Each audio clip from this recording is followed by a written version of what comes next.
Salut, c'est Augustin de mon indépendance financière.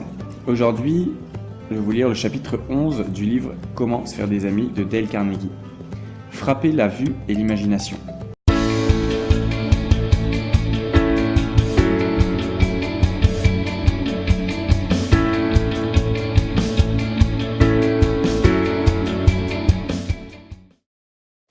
Il y a quelques années, le Philadelphia Evening Bulletin fut calomnié par des rumeurs sournoises. On disait aux annonceurs que ce journal contenait trop de publicité et pas assez de texte, et qu'il n'avait plus d'intérêt pour les lecteurs. Il fallait agir rapidement, faire taire ces bruits. Comment faire?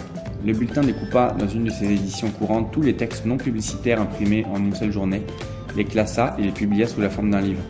Ce livre fut intitulé « Une journée ». Il contenait 305 pages, autant qu'un volume de $2. Et pourtant, tout cela, nouvelles, articles, fiction, avait été publié par le bulletin en un seul jour et vendu non pas $2 mais 2 cents. La publication de ce livre dramatisa le fait que le bulletin contenait une énorme quantité de textes intéressants. Elle frappa les esprits d'une manière plus vivante, plus amusante, plus convaincante que n'eussent pu le faire des masses de chiffres et d'arguments. Innombrables sont les entreprises qui agissent comme le bulletin. Pour convaincre ces acheteurs du fonctionnement silencieux de ces réfrigérateurs, les vendeurs de la maison Electrolux craquent devant une allumette dont ils entendent parfaitement le léger bruit pendant que l'appareil marche.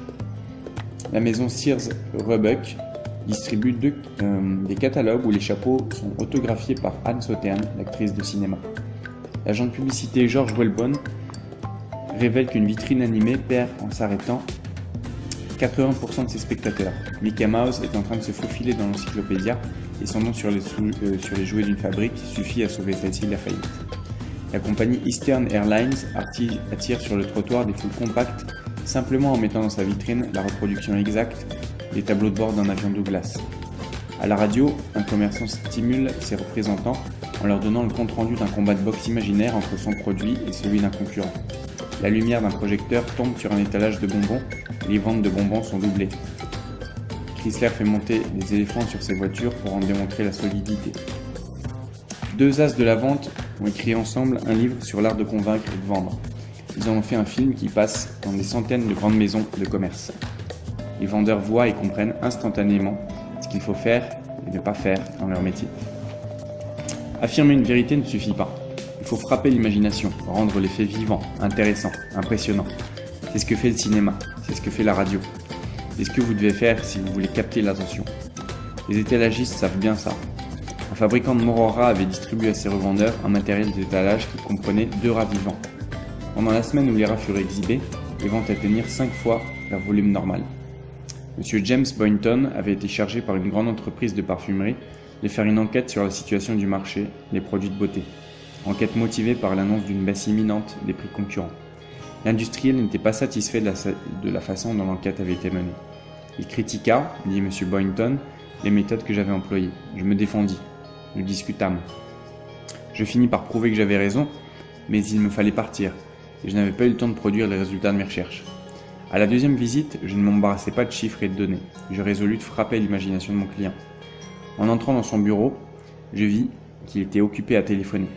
Pendant qu'il parlait, j'ouvris la valise que j'avais apportée et en renversai le contenu sur son bureau. 32 pots de crème, tous provenant de concurrents qu'il connaissait. Sur chaque pot, j'avais collé une étiquette résumant d'une manière vivante et frappante les résultats de mon enquête sur le produit qu'il contenait. Qu'arriva-t-il? J'avais d'un seul coup supprimé toute discussion. Le client cueillit un récipient, puis un autre, lut ce qu'il était écrit. Il me posa des questions, nous causâmes amicalement. Il était extrêmement intéressé. Au lieu de m'accorder une entrevue de 10 minutes comme la première fois, il me retint pendant 1 heure. Et nous parlions toujours.